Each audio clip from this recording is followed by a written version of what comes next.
OBC भाजपचा DNA आहे, धक्का लागायला नको याची भाजपनं काळजी घ्यावी. मंत्री छगन भुजबळ यांनी टीव्ही 9 मराठीला ही रोखठोक मुलाखत दिलेली आहे. उपसमितीचा निर्णय मला माहीत नव्हता असा खुलासाही भुजबळांनी केला.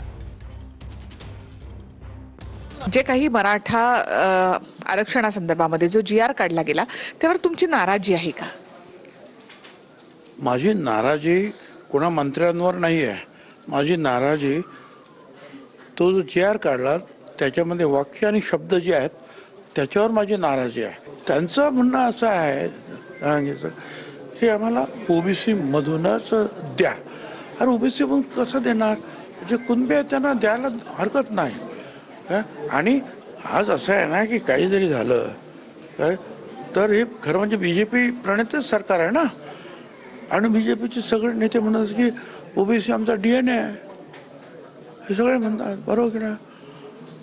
आता ते त्यांनी ध्यानात ठेवायला पाहिजे की त्यांच्या डीएनएला धक्का लागता कामा नये, हे त्यांनी सुद्धा काळजी घ्यायला पाहिजे. उपसमितीने घेतलेला हा निर्णय हा मुख्यमंत्र्यांना माहिती होता, मग तो इतर मंत्र्यांना किंवा तुम्हाला माहिती नव्हता हा निर्णय? मला माहिती नव्हता, स्पष्ट सांगतो ना. त्यात त्या उपसमितीचे लोक आणि मुख्यमंत्री यांच्या पलीकडे आणखी कोणाला माहिती असेल? उपमुख्यमंत्री मला माहीत नाही. एक स्फोटक परिस्थितीमध्ये तो हा निर्णय घेण्यात आला असं मी म्हटलं तर चूक ठरणार नाही. एका दबावापोटी घाईमध्ये हे सगळे निर्णय झाले असं मला तरी वाटतं. बरं ते कसे असतील, पण माझं म्हणणं असं आहे की आम्हाला आता यातून या जे काही परिपत्रक आहे की जे आर आहे त्याच्यामध्ये स्पष्टता आणण्यासाठी आम्हाला कोर्टाशिवाय दुसरा मार्ग नाही. मराठ्यांना असं वाटतं की यामधून आम्हाला काही फायदा होणार नाही आणि ओबीसीना असं वाटतं की कदाचित ते आमच्यामध्ये येतील.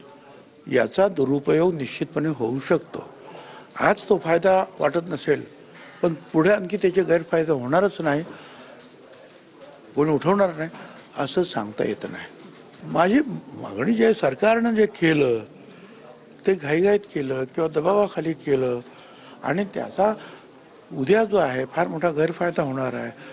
देशातील इतर ठिकाणी कदाचित त्याचे परिणाम होतील, म्हणून कोर्टातून त्याला स्पष्टता यावी यासाठी मला कोर्टात जायचं आहे. खूप खूप धन्यवाद, तुम्ही आमच्याशी बोललात.